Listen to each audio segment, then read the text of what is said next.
Boa tarde a todos. Hoje vamos dar início a mais um seminário da série de seminários, de webinários da Física da Matéria Condensada da SPF. Hoje temos a satisfação de receber o Andrei Chaves, que é professor da Universidade Federal do Ceará.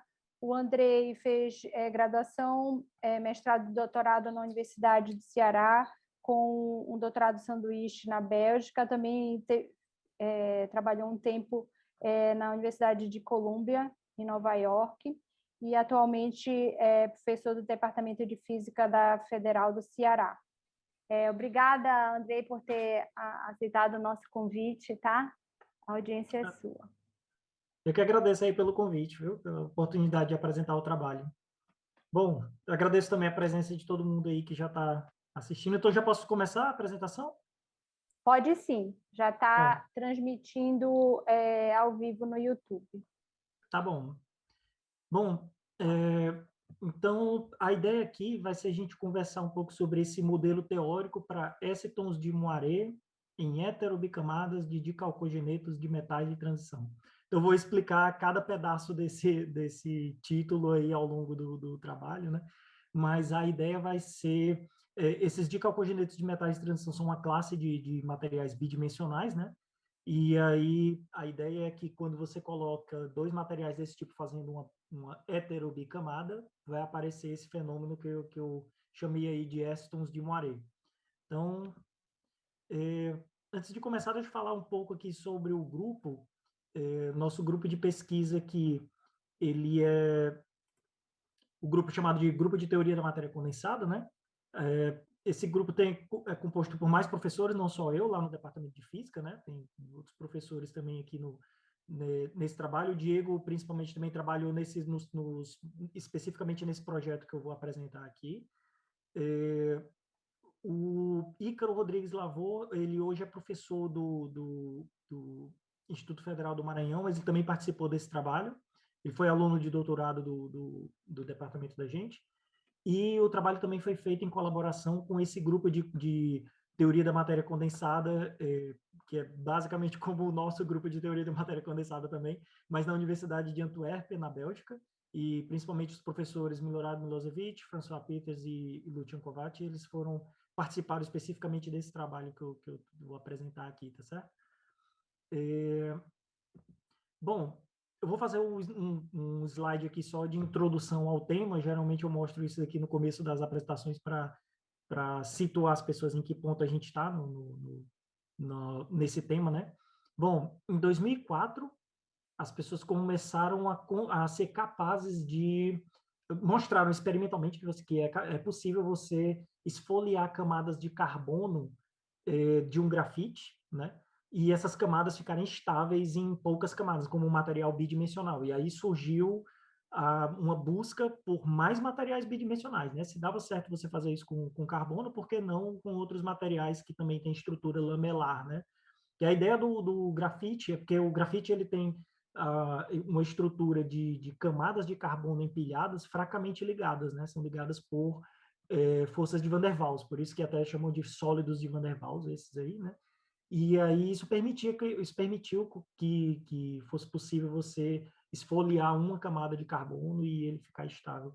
Havia uma certa discussão na época se isso era estável ou não como um material bidimensional e tal, né? Por isso que isso aí também foi um pouco surpreendente, assim, quando foi mostrado que era possível fazer isso. E aí depois, isso foi em 2004, né? Depois que descobriram que era possível, as pessoas começaram a ir atrás de outros materiais que são lamelares também, que possa permitir fazer isso, né? Esfoliar em uma camada. Por exemplo, o nitreto de boro hexagonal, o fósforo negro em 2014 foi também um material que já era um material conhecido, é uma das fases alotrópicas do fósforo, e aí as pessoas sabiam que a estrutura cristalina dele era em camadas, e aí por que não esfoliar uma camada? E aí em 2014 as pessoas mostraram monocamadas de fósforo negro. Em 2010, aqui a ordem temporal ficou meio trocada, né?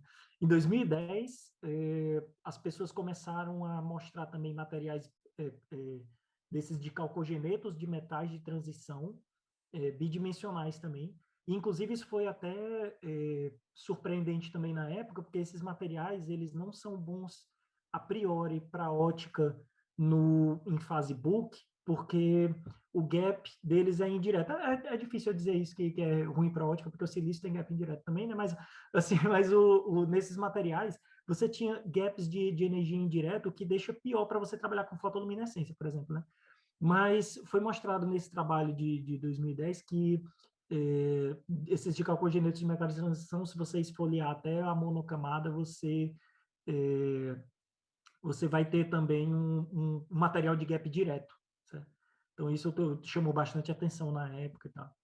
E aí as pessoas começaram a pensar também, tipo, será que não seria possível você começar a misturar esses materiais, né? Aí teve esse trabalho em 2013, que foi tipo, lançaram essa ideia na literatura de você, talvez, misturar esses materiais e, com isso, você conseguir propriedades que você possa controlar dessa forma, né? Então, pode ser uma coisa boa você misturar e tentar ver o que é que acontece nesses materiais e tal, né? E aí, pronto, começou uma busca por, tipo, misturas de materiais, o que é que isso vai dar, etc, né? Agora eu vou falar do caso específico de calcogenetos de metais de transição, porque é desses que eu vou falar nos resultados que eu vou mostrar aqui, tá certo? Então, esses materiais são compostos por um metal e um metal de transição e dois calcogênios, né? E aí, no caso, geralmente as pessoas usam molibdênio ou tungstênio, né? E os calcogênios geralmente usam enxofre ou selênio. Alguns usam telúrio também, mas para a aplicação que eu vou mostrar aqui é melhor que seja selênio ou enxofre, certo? Aí, como eu mencionei agora há pouco, o MOS2 foi um dos primeiros a serem estudados nessa nova leva de estudos sobre materiais de calcogenetos e metais de transição bidimensionais, né? Então, esse MOS2 foi mostrado que ele tem gap direto na monocamada, isso é o que está mostrado aqui na figura D, que eu estou mostrando aqui, certo? Se você olhar a estrutura cristalina que está mostrada na A aqui, a estrutura cristalina dele parece com a de um grafeno também. Então, ela tem uma estrutura honeycomb também, sabe? Então, você tem esses átomos de metal de transição aqui, e aí você tem os átomos de calcogênios aqui nos outros vértices, certo?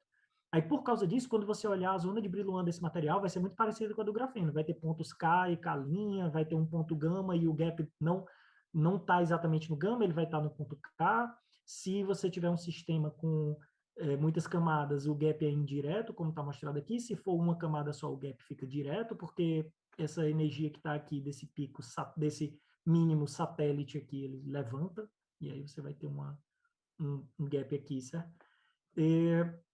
Tem algumas outras coisas interessantes aqui nesse material, que é o fato de que você tem esses cones K e K', que é como se fosse no grafeno, mas com gap, sabe? Isso porque você vê que os átomos aqui são diferentes, então, tipo, os sítios da rede hexagonal são diferentes, né? Então, por causa disso aparece, isso até no grafeno geraria gap. Nesse caso aqui aparece esse gap aqui, né? Além disso, você tem uma interação spin-órbita, e aí com isso você quebra estados de spin para cima e spin para baixo, né? Então, você tem um ponto K, por exemplo, você tem um estado de menor energia que você pode definir como talvez spin para baixo, por exemplo, de maior energia com spin para cima. Quando você for para o outro ponto, para o K', ele vai estar invertido, certo? Então, além disso, você pode controlar regras de seleção nesse material usando luz polarizada circularmente. E aí, esse cálculo eu não vou mostrar aqui, mas existe bastante referência para isso. Se você colocar a luz polarizada numa direção circular, você excita elétrons para a banda de condução só no K, e se você fizer polarizado para o outro lado, é só no K'. Então, dessa forma, você está controlando os Ks e, dessa forma, também controlando spins, de certa forma, né? A interação entre luz e matéria aqui, entre luz e elétrons aqui, ela mostra estados de excitons e tríons, tudo muito claro, sabe? Então, você consegue ver picos devido a excitons e tríons de forma muito clara nesses materiais, né? Deixa eu ver se eu... Onde é que você está, onde é que eu mostro que está mostrado isso aqui? Se você olhar isso daqui, isso aqui é um mapa de absorção como função da energia e de energia de um gap, de voltagem, né? De tensão.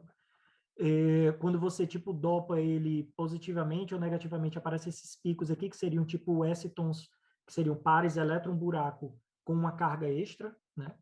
E se você deixar no ponto de neutralidade de carga, você vai ver o exciton, que é esse X0 que está bem aqui, pequenininho, mas esse é o próprio exciton sem carga extra, é só um elétron e um buraco ligados, né?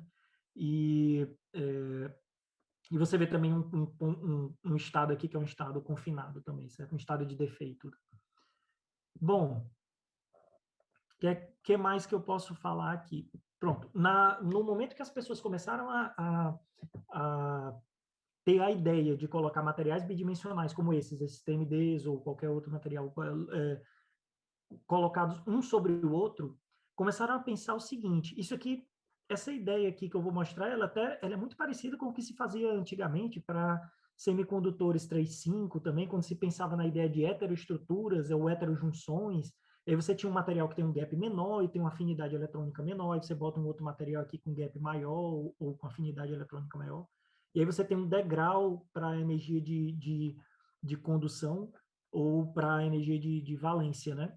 E aí, com isso, você começa a pensar numa possibilidade.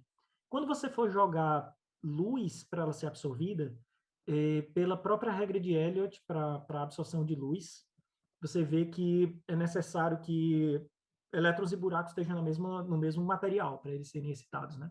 Então, com absorção, é difícil você encontrar um exciton em que o elétron está no material e o buraco está no outro. Mas imagine o seguinte: na fotoluminescência, ou em qualquer fenômeno que seja dinâmico, você poderia jogar luz, aí você tem elétrons nesse processo 1 sendo jogados aqui para cima, e aí agora você tem elétrons nessas camadas aqui. Eles podem mover para agora o elétron ir para a região de menor energia para ele, que é no outro material. Esse buraco pode ir na região de menor energia para ele, que é esse outro material aqui. E agora você tem um exciton intercamada. E aí, esses excitons intercamadas, as pessoas procuraram bastante depois do artigo de 2010, depois de 2013, quando começaram a falar sobre essas heteroestruturas. E aí era bastante difícil de encontrar isso. Porque, como eu disse, isso aqui, o elétron e o buraco estão em regiões diferentes. Então, pela regra de seleção, ia ser difícil de você enxergar uma coisa dessa em experimentos ópticos. Mas, no final das contas, funciona. Começaram a aparecer cada vez mais, de 2015 para cá, começaram a aparecer muitos artigos com esse tipo de abordagem. Então, você vê aqui, ó, nessa abordagem aqui, você tem essa heteroestrutura, há uma medida sendo feita só no material de cima, aqui é só no material de baixo, e aqui é numa região que tem os dois materiais juntos. Você vê que essa coleção de picos que aparecem aqui é dos materiais isolados. Agora, esse pico de menor energia, que justamente deve ser o de menor energia, porque ele está nessa região aqui, né? Esse pico tem claramente menor energia e ele só aparece na região da heteroestrutura. Então, ele tem tudo para ser o exciton intercamada, né? Então, tem esse outro experimento aqui também que as pessoas fazem, tipo absorção e fotoluminescência, e na fotoluminescência você consegue enxergar um pico de menor energia aqui só na região em que você tem heteroestruturas, certo?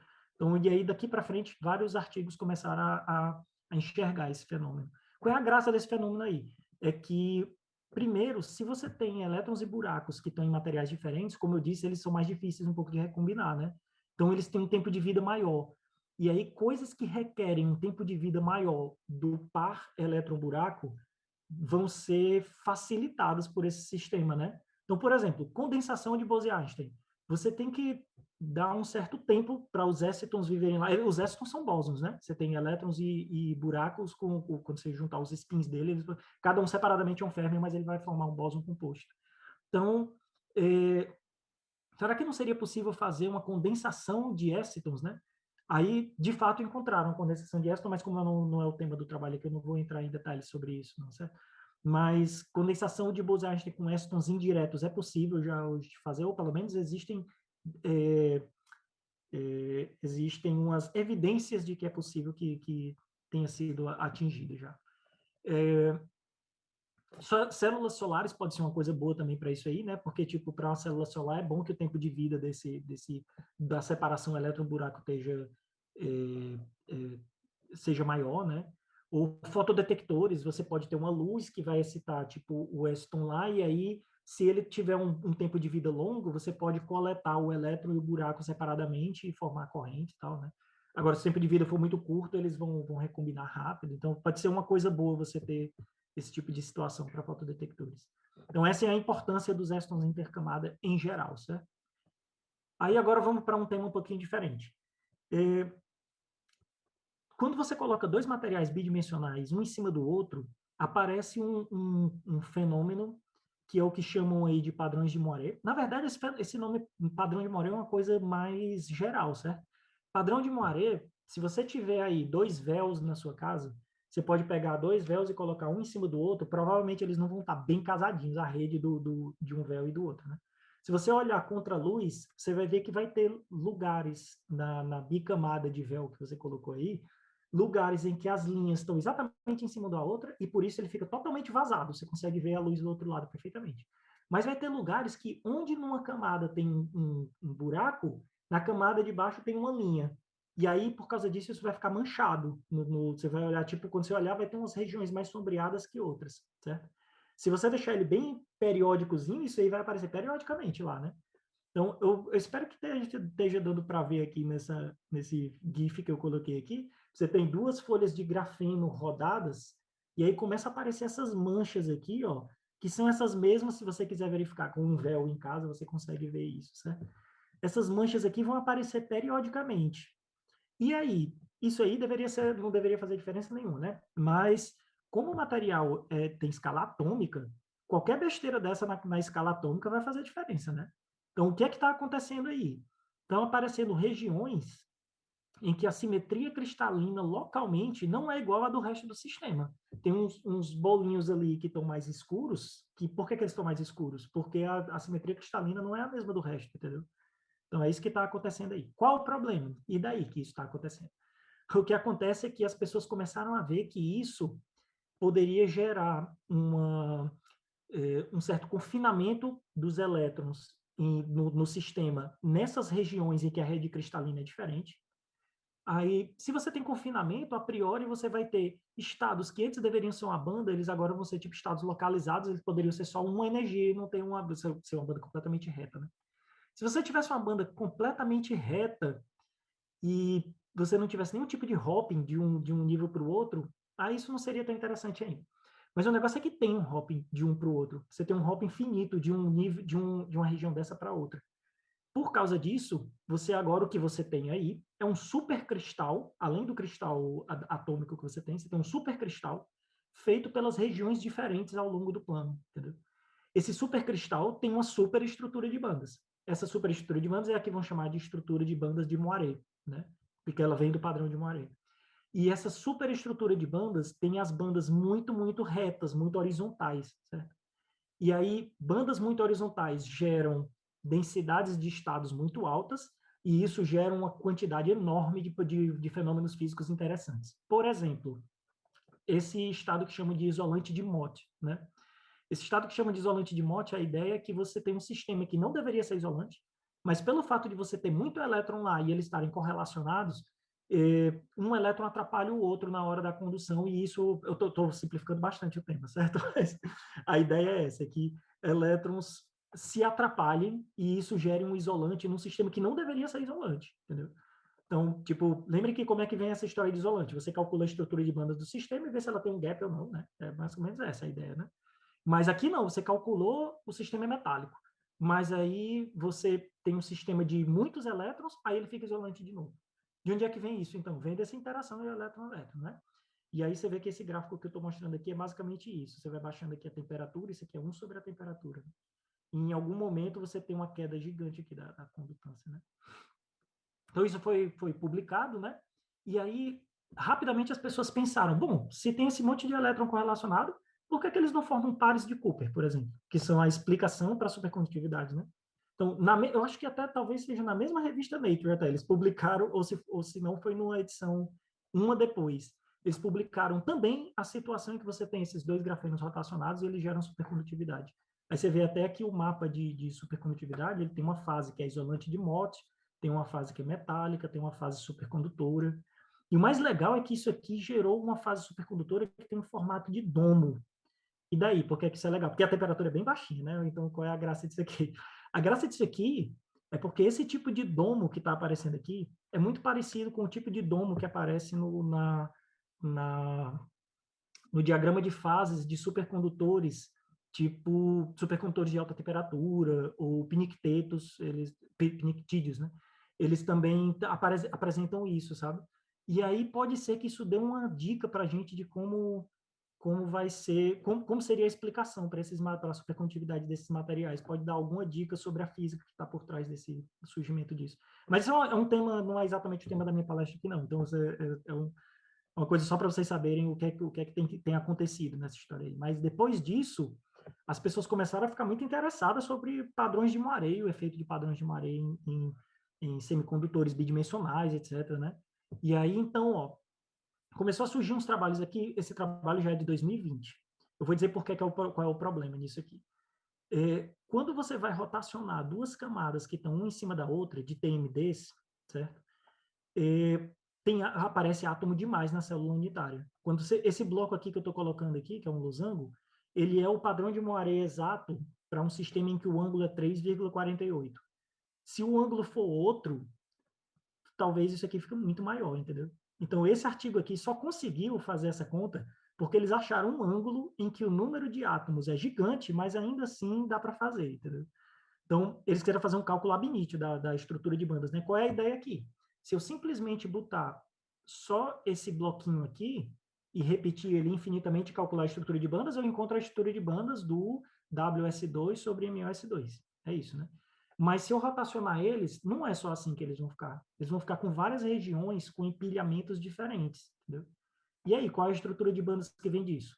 Para calcular isso da forma exata, você tem que botar todos os átomos até encontrar a célula unitária do próprio padrão de Moiré, né? E aí, com isso, vai ter um monte de átomos na célula unitária, né? Mas eles conseguiram fazer. E aí, eles calcularam e encontraram aqui essa estrutura de bandas que tem esse formato, mas você vê ó, que, tipo, você tem elétrons e buracos que estão condensados, tipo, a função de onda deles está condensada dentro dessas regiões aqui, eu estou chamando de A, B e C, isso aqui são essas regiões aqui onde tem uma alta simetria do empilhamento dos cristais, certo? Essas simetrias, inclusive, estão sendo chamadas de simetrias R. No meu trabalho que eu vou apresentar meus resultados sempre vão ser de simetria R. Esses que chamam de simetria H são quando você tem uma rotação de 60 graus já em cima do material, certo? Mas não é o caso que eu vou estudar, o caso que eu vou estudar é, tipo, eles estão, a priori, eles deveriam estar um em cima do outro, mas aí eu rotaciono um ângulo pequeno, certo? Em torno de zero, não em torno de 60. Essa é a ideia.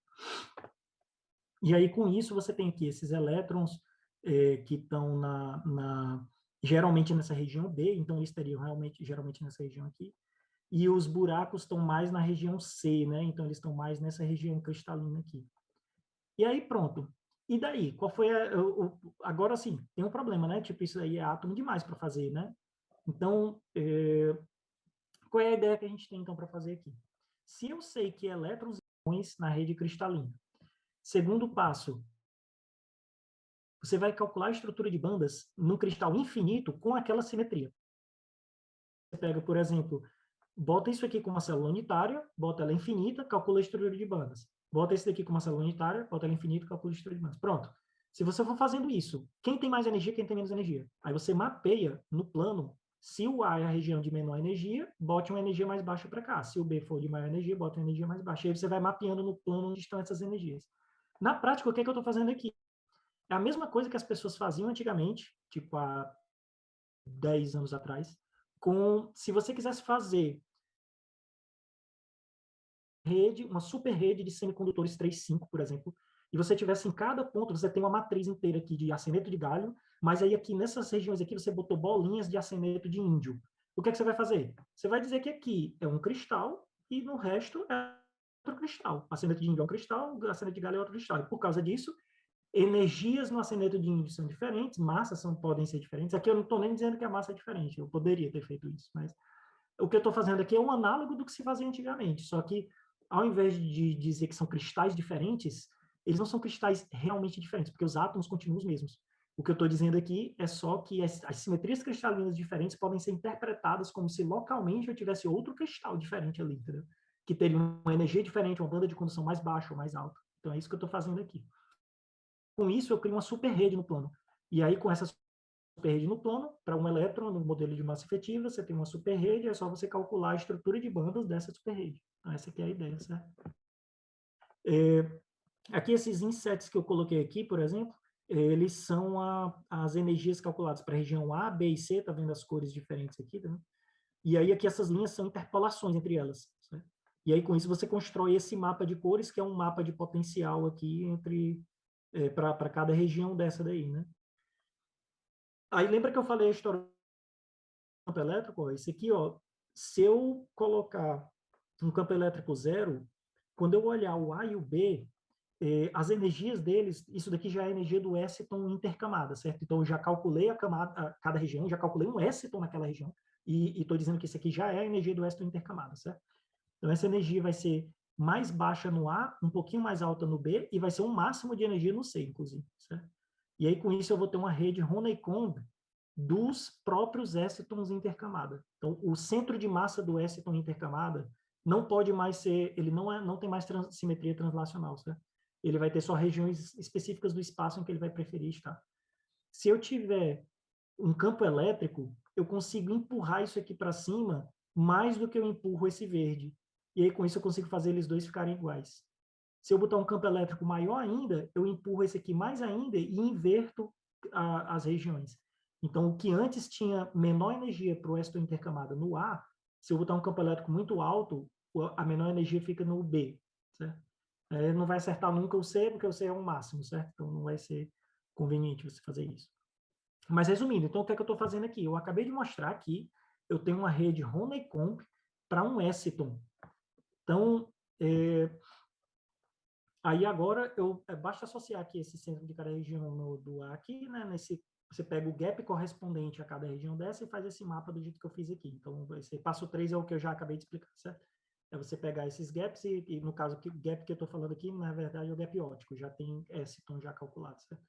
Aí você bota em cada região dessa daqui e vê como é que ele fica, certo? Pronto, mas então, assim, a conclusão que eu estou tirando já nesse sistema aqui é que, nesse caso, como eu disse, a gente esquece as simetrias H, eu só estou usando simetrias R, certo? Então, são ângulos próximos de zero e não próximos de 60 graus. Aqui é só um sumário, certo? No caso dos TMDs, eu tenho uma rede Honeycomb com regiões desse tipo aqui. Eu crio um potencial que tem esse formato, que vai acabar sendo um formato de Honeycomb aqui, isso aqui é a célula unitária, aqui é o potencial para o Weston de Maré, né? Aí, o que é que acontece? Qual é a estrutura de bandas de uma partícula num potencial Honeycomb? É a mesma estrutura de bandas do grafeno, por exemplo. Então, o que eu estou dizendo é que écitons intercamados nesse material deveriam se comportar como elétrons no grafeno, que, por sua vez, se comporta como férmions de Dirac no modelo de Dirac-Wave, né? Então, você vê que isso daqui agora, coisas que foram teorizadas para grafeno, eu deveria agora ser capaz de visualizar também com esses écitos, né? Então, aí agora tem uma nova leva de coisas a serem feitas. Por exemplo, tipo, qualquer outro fenômeno que você imaginar de elétrons e grafeno, que vem do fato dele ser uma partícula de Dirac, você pode tentar transferir para cá agora. Qual é a graça até disso aqui? É porque isso aqui agora não é mais só um elétron. Isso aqui é um bóson, ele é neutro, ele tem interação com a luz. Então, tipo, tem várias coisas que tem isso daqui que é específico do problema de écitons e TMDs, entendeu? Então, ele é um elétron de grafeno com características bem específicas. Ele se comporta feito um elétron de grafeno, mas com um monte de outras coisas amarradas nele, entendeu? Esse caso que eu estou mostrando aqui é o caso com um campo crítico tal que A e B fiquem com a mesma energia, certo? Só para mostrar que eu consigo fazer uma rede Honeycomb perfeita com isso aqui. Se você olhar a zona de Brillouin dessa rede Honeycomb, aí agora o que é isso aqui? É a zona de Brillouin de Moiré, não é a zona de Brillouin do próprio sistema, certo? Então, esse ponto K esse ponto gama da zona de Brillouin de Moiré é como o ponto K da zona de Brillouin do cristal, certo? Se eu só excitar um éciton lá, ele vai ter sido feito no ponto K. Mas, na superrede de Moiré, esse ponto é o ponto gama da superrede de Moiré, certo? Aí, em torno desse ponto gama da superrede de Moiré, em geral, os gaps, eu vou ter um certo gap aqui, porque A e B não têm a mesma energia, assim como no grafeno tem uma rede Honeycomb, se você botar sítio A e sítio B com energias diferentes, aparece um gap. Nesse material aqui, como A e B têm energias diferentes, vai aparecer um gap aqui também. Mas, se eu botar um campo elétrico, eu fecho esse gap. E aí, pronto, ó.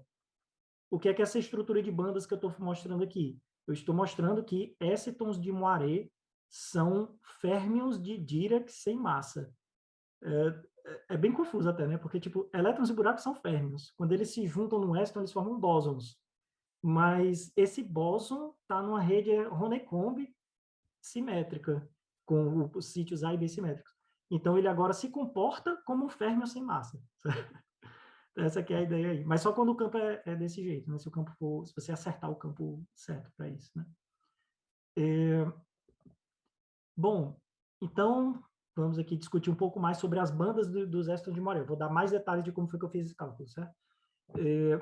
O gap vai depender da posição, então você vai botar um potencial que vem de um gap que depende da posição, né? Isso aqui é um campo elétrico aplicado, ele vai alterar um pouco o gap, isso aqui é a energia de ligação de cada região. Mas como aquilo ali é uma rede Honeycomb, eu posso escrever o hamiltoniano de uma rede Honeycomb. Ele pode ser escrito dessa forma, os fatores de estrutura são desse jeito aqui, vocês não precisam prestar atenção em todos os detalhes, mas acreditem, é mais ou menos isso aqui, certo? Você definir isso aqui e colocar tight bindings, o modelo tight binding até o segundo vizinho, você encontra isso. Se você diagonalizar, você vai encontrar as bandas, e essas bandas que eu estou encontrando aqui analiticamente são aquelas que eu acabei de mostrar ali, certo? Com esse T, esse T menos aqui é definido dessa forma aqui, certo? Mas pronto, então isso aqui é a forma analítica de você encontrar aquelas bandas que eu mostrei no gráfico anterior, certo? Bom, quais as consequências agora? Como eu disse, as consequências são qualquer coisa que você imaginar que você já tenha visto com elétrons no grafeno, você pode agora tentar ver com elétrons com excitons de Moiré, né? Então, ó, uma primeira coisa que a gente pensou em fazer aqui foi esse fenômeno que chama de Zitterbewegung. Isso é um fenômeno que é um movimento trêmulo, se você pegar uma função de onda, tipo uma gaussiana, por exemplo.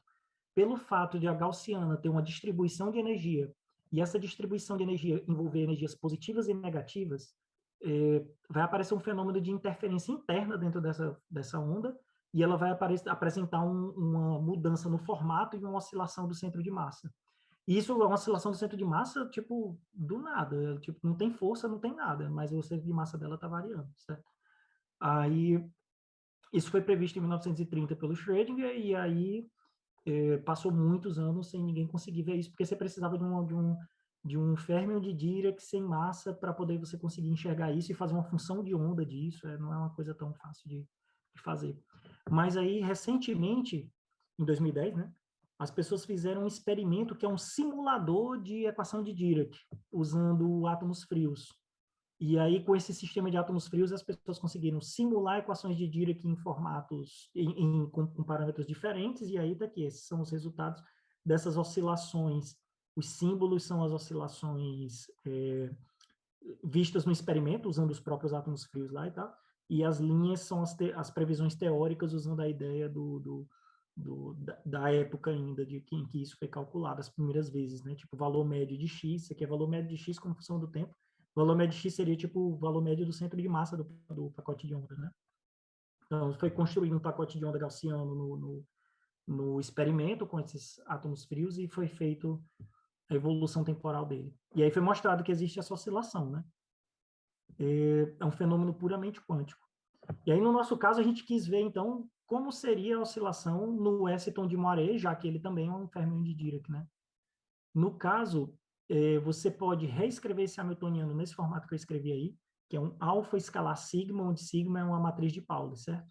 E esse F que apareceu aí é o mesmo fator de estrutura que tinha lá antes, certo? Aí, qual é a graça de reescrever desse jeito? É porque se eu reescrever assim, eu posso colocar o operador de evolução temporal, que é dado por isso aqui, como uma multiplicação de duas exponenciais, e uma delas envolve uma matriz identidade e a outra envolve uma matriz de Pauli, ou uma sequência de matrizes de Pauli. Só que exponenciais de matrizes de Pauli são exatas. Você consegue resolver analiticamente a exponencial da matriz de Pauli. Ela dá uma combinação de duas matrizes, e aí isso aqui eu vou chamar de M, certo? São matrizes com senos e cossenos aqui. Então aí eu vou chamar essa matriz de M. Essa outra parte que é a exponencial de uma matriz de identidade, é a mesma coisa que a identidade multiplicada pela exponencial. E aí eu vou chamar essa matriz de N. Então, a evolução temporal é simplesmente a multiplicação de duas matrizes pelo seu psi inicial, né? Agora, essas matrizes precisam ser escritas no espaço recíproco, né? Então, a única coisa que necessita de computador aqui são transformadas de Fourier.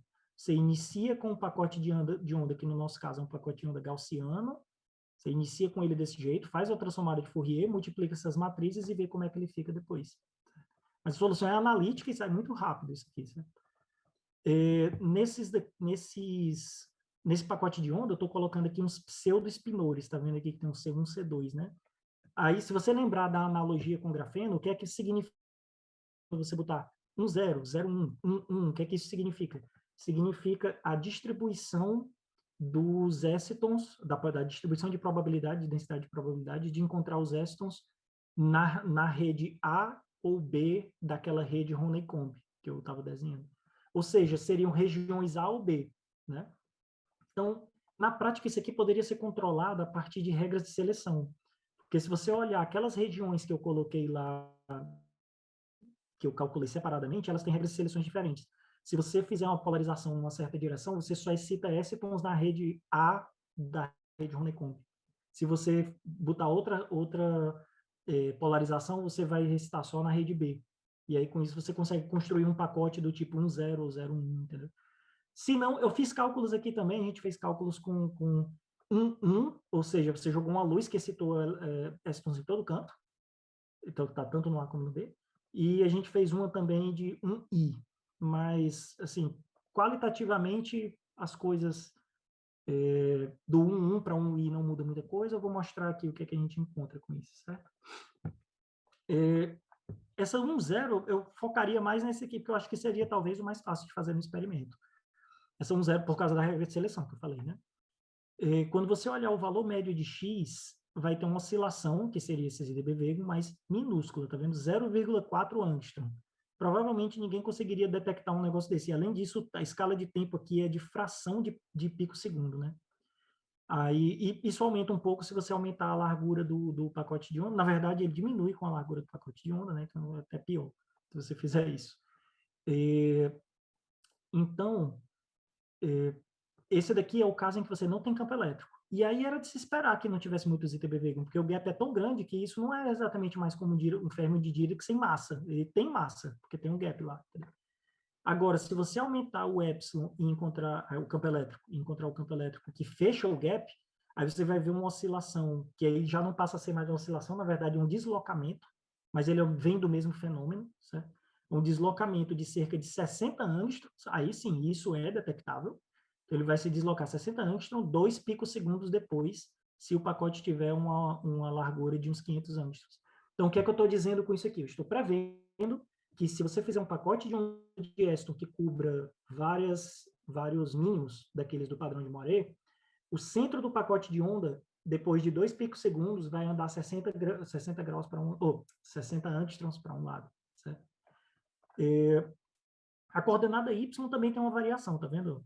Ela está variando aqui com o tempo e tal, também chega a cerca de uns 12, aqui ainda multiplicado por 10 ao quadrado, então ela vai ter ela vai andar com um comprimento de tipo 120, aliás, aqui é 10 ao quadrado angstrom, então vai dar aqui quase tipo 1.200 angstroms depois de 5 picosegundos. Né?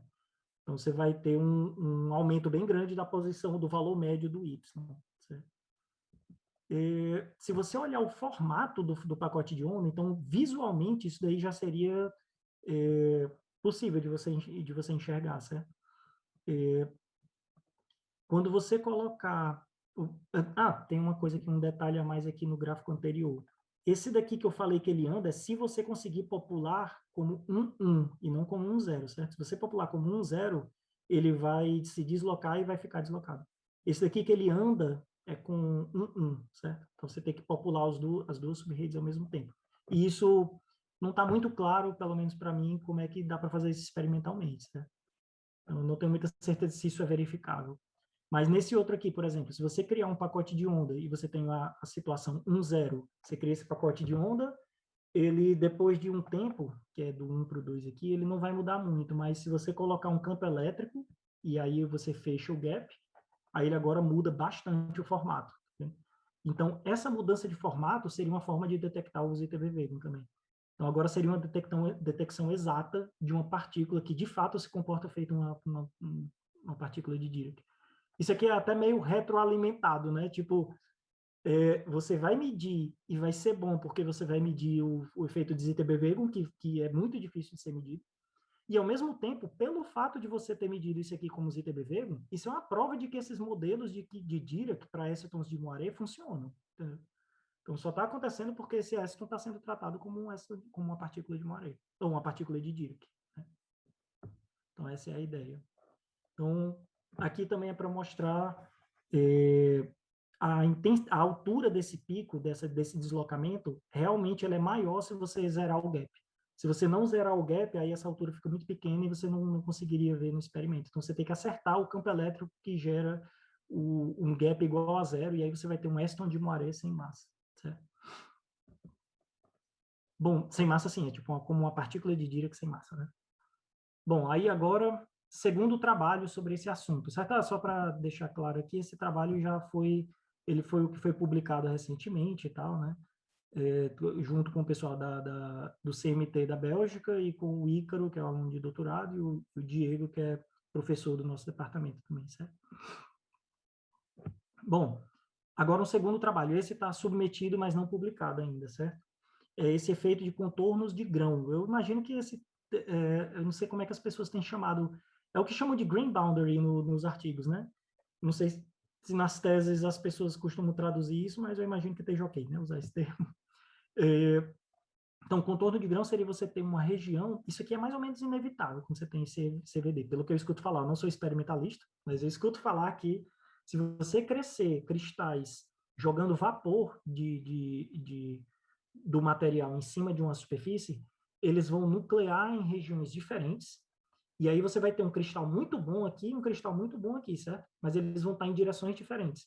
Quando eles se encontrarem, você vai ter um contorno colando um cristal no outro e vai separar duas regiões em que a direção da orientação cristalográfica vai estar diferente.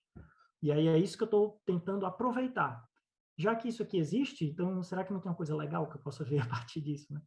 Uma ideia é o seguinte, se esse contorno de grão for tal que esse ângulo do lado esquerdo e do lado direito, esses ângulos com relação ao material de cima e de baixo forem pequenos, eles vão gerar padrões de Moiré, né?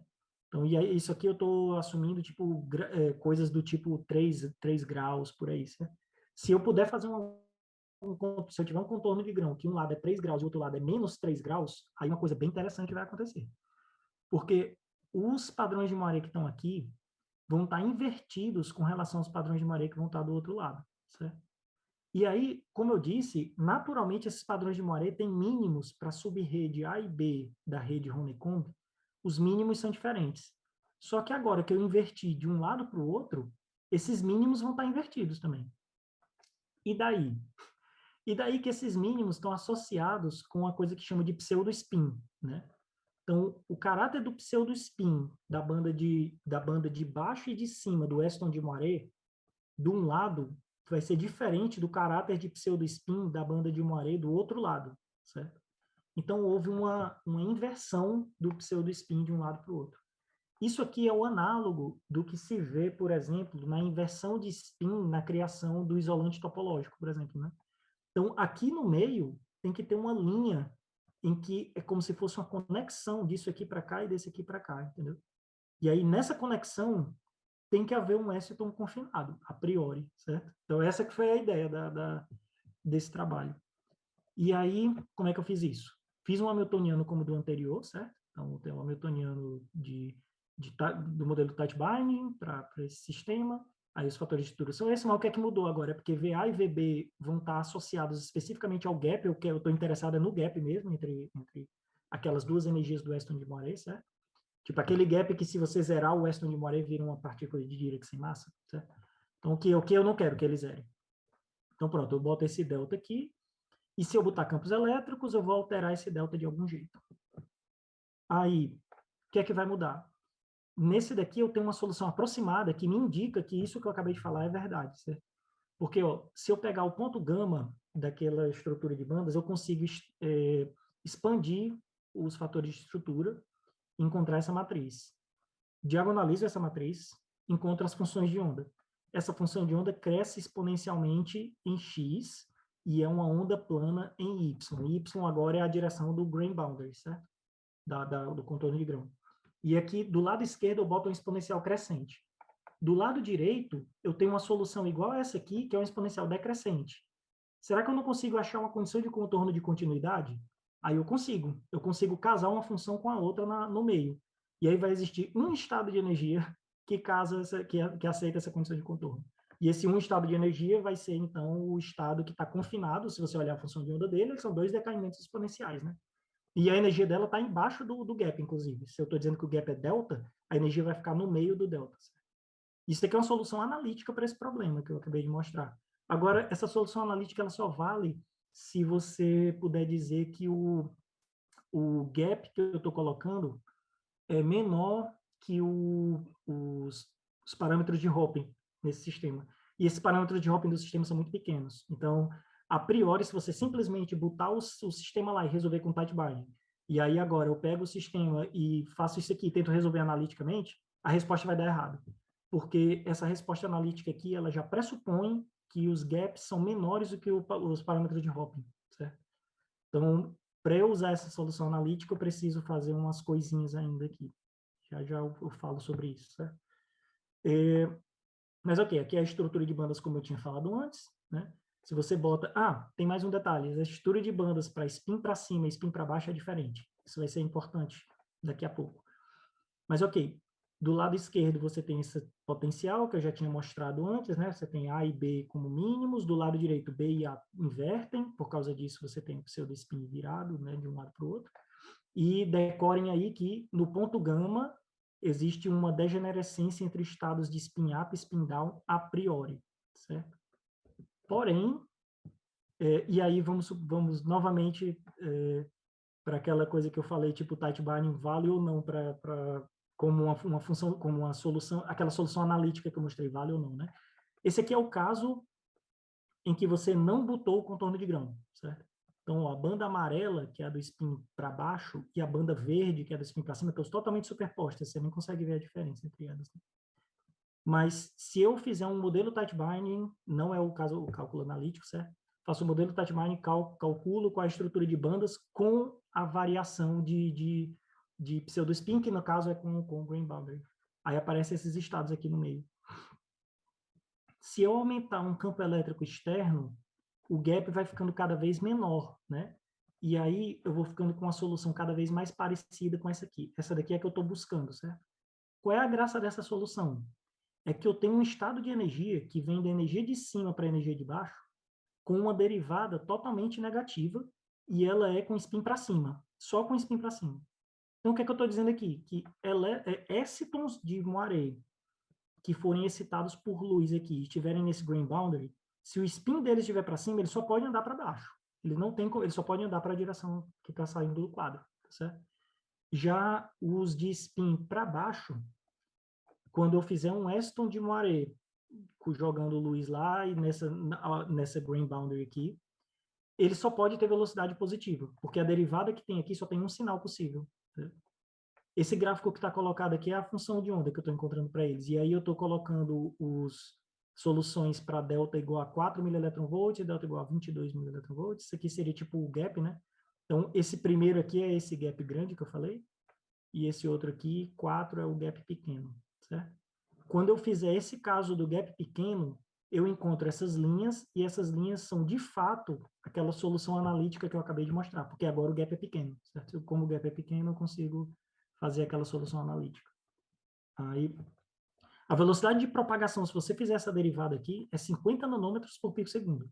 Então, se você estiver dizendo que o Eston intercamado, lembra que o Eston intercamado, na verdade, tem um tempo de vida alto, né? Então, se você tiver um tempo de vida, assim, de tipo 10 picosegundos, esse Eston consegue sobreviver ao ponto de andar uns 500 nanômetros, e aí ele vai recombinar em outro lugar da rede, né? Isso é uma previsão bem esquisita, mas seria interessante se pudesse ser visto isso, né? Eu estou dizendo que você tem um grain boundary, se o Weston for formado aqui, a recombinação dele precisa acontecer cerca de, talvez, 100 nanômetros na frente, né? Se isso aqui fosse verdade, né? Os problemas que tem aqui, as aproximações que tem aqui, é que pode ser que o Weston seja espalhado por interação elétron-fono ou alguma coisa desse tipo. Talvez coisas estruturais possam espalhar esse Weston. Na verdade, espalhar no sentido de você ter uma recombinação antecipada, certo? Mas espalhar para ele voltar, ele nunca vai ser espalhado, porque esse Aston só tem uma velocidade para ele só pode andar para frente. Mesmo que você tenha um defeito aqui, ele vai atravessar o defeito, entendeu? Porque ele não pode ser espalhado para trás se ele não tem uma energia para trás, a não ser que você tenha um defeito que mude o spin dele, aí ele poderia voltar para trás. Mas se você tem um defeito estrutural, a priori ele não tem por que mudar de spin. Se ele não mudar de spin, ele não pode mudar de velocidade, entendeu?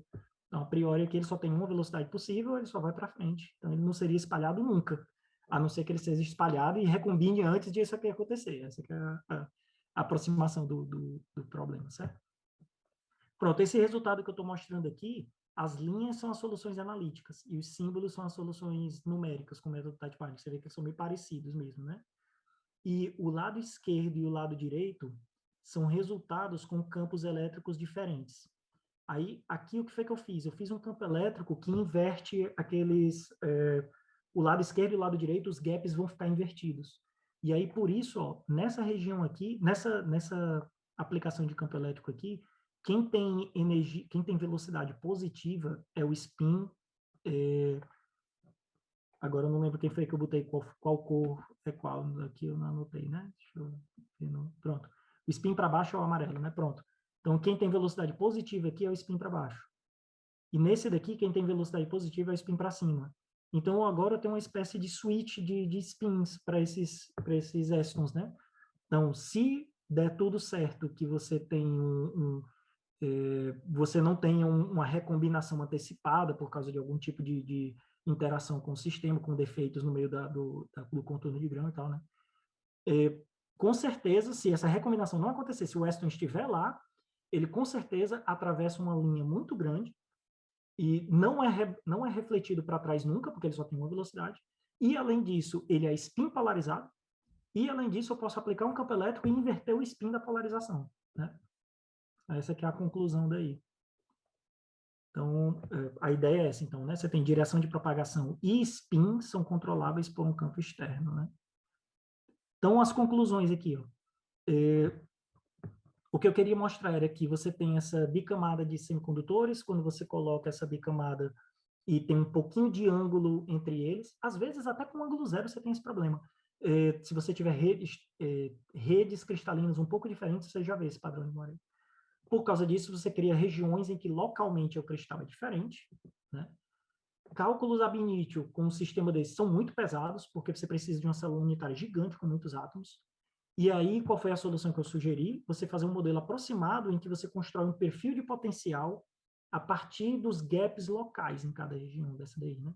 Isso aqui eu estou dizendo, eu sugeri, mas outros artigos também já tinham comentado que isso era possível fazer, viu? Então, não, é totalmente meu não isso. Écitons intercamada nesse potencial de Morelli vai fazer uma estrutura de bandas que parece com a de fermions de Dirac, e inclusive a massa desses fermions de Dirac pode ser controlada por um campo, pode chegar até zero. Então, se eu tiver uma massa zero, eu consigo ver pacotes de onda de Aston oscilando, e aí isso seria um fenômeno de Zitterbewegung, que seria uma coisa legal, porque é possivelmente observado experimentalmente. E essas condições de contorno de grão, como eu tinha falado, esses defeitos do tipo linha de defeitos de contorno de grão, se ela gerar ângulos pequenos de um lado e do outro, você seria capaz, talvez, de ver um Aston que se propaga ao longo da linha do contorno de grão. E é isso. Muito obrigado pela atenção de todo mundo. Nós que agradecemos, André. Obrigada pelo excelente seminário. Vamos iniciar as perguntas. Quem levantou a mão primeiro foi o Rodrigo Capaz. Rodrigo, por favor.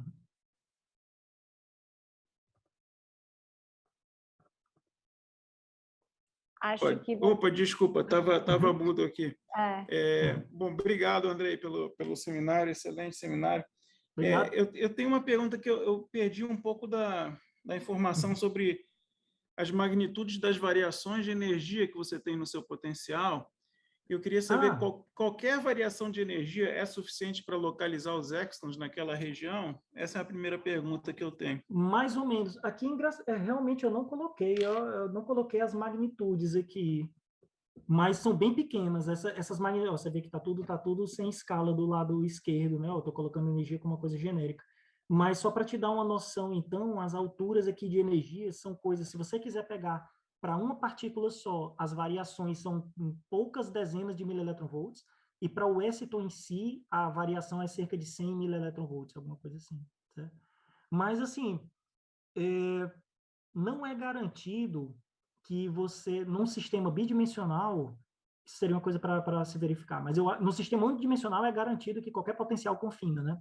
Mas no sistema bidimensional eu não tenho certeza se é garantido que qualquer potencial é confinante o suficiente para você ter esse tipo de coisa, né?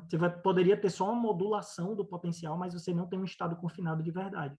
Mas isso é uma coisa a se verificar quando você coloca esses potenciais, você precisa fazer um cálculo antes para ver se os estados realmente ficam abaixo do potencial e tal, e aí isso foi resolvido aqui, entendeu? Ótimo.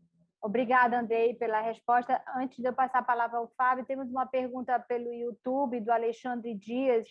Ele pergunta: existe algum mecanismo que possa aumentar a intensidade do coeficiente de absorção de extos intercamadas? Um mecanismo que possa aumentar para coeficiente de absorção, né? Não que eu conheça, porque... Bom, como é que é o mecanismo de absorção? Eu posso te dizer de maneira teórica de onde é que vem a força da absorção. Ela vai vir de dois termos. Um termo é o elemento de matriz de dipolo entre as duas bandas, e o outro termo é a função de onda do Weston, que está associada a essa transição, no ponto em que elétron e buraco estão no mesmo lugar. Então, se o elétron e o buraco estiverem em duas camadas diferentes, é muito difícil você conseguir uma absorção desse sistema, porque como eles estão em lugares diferentes, a função de onda do Weston em R igual a zero, que seria tipo elétron no mesmo lugar do buraco, é zero, porque o elétron não está no mesmo lugar do buraco, entendeu? Então, o único mecanismo que eu imagino, na verdade eu tenho certeza que esse funciona, com um experimento de absorção, é você botar um campo elétrico e esse campo elétrico ser forte o suficiente para você tentar hibridizar o elétron em duas camadas ao mesmo tempo. Se você fizer isso, aí aparece um Weston na absorção, aparece um Weston intercamada. Mas ele não é mais puramente intercamada, ele agora é uma combinação de intercamada com intercamada, porque o elétron e o buraco vão estar misturados nas duas camadas. Né? Isso tem um artigo do grupo da Jie Chan e do Kim Fai Mak em Cornell, tem um artigo deles mostrando isso, que é possível fazer isso. Ótimo. Obrigada, Andrei, pela resposta. Eu passo a palavra agora ao Fábio Ribeiro. Obrigado, Ângela, pela palavra, Andrei. Excelente seminário, viu? Uma física muito bonita, tá? Uma física muito bonita. Olha, aproveitando aqui no gráfico D, geralmente você fez um paralelo entre os pontos de autossimetria da rede Honeycomb com dessa outra rede, tá? Da Moiré. No teu gráfico de estrutura eletrônica, você não considerou o ponto M, e na rede Honeycomb ela traz efeitos físicos muito importantes, né? Tem a singularidade de Van Hove e daí vários desdobramentos, né? Por que aqui na tua análise o ponto M não entrou? Tem razão, peraí. Aqui, na verdade, eu chamei de gama M, aí K', o ponto M na minha aqui, onde é que ele estaria aqui? Deixa eu ver aqui. Se você tem gama, na linha que eu coloquei aqui, eu não sei se na linha que eu coloquei aqui aparece o M naturalmente. Na rede Honeycomb, ele fica na metade da aresta, né? Você sai do ponto H... Então, ele fica entre o K e o K'. Pronto. Isso, exatamente. Ele fica aqui no meio. Ele é para ser entre o K e o K'. Esse cálculo foi feito, tipo, partindo do gama, atravessando no gama Y para cima, né? Ou o KY para cima. Você vai encontrar um ponto K, e aí depois você vai encontrar um ponto que seria um K'. Então, no meio do caminho tem que ter um ponto M. O ponto M está aqui. É só porque ele não... ele não exibiu nenhuma característica que eu possa dizer assim, tipo, com mais clareza o que é que pode acontecer aqui.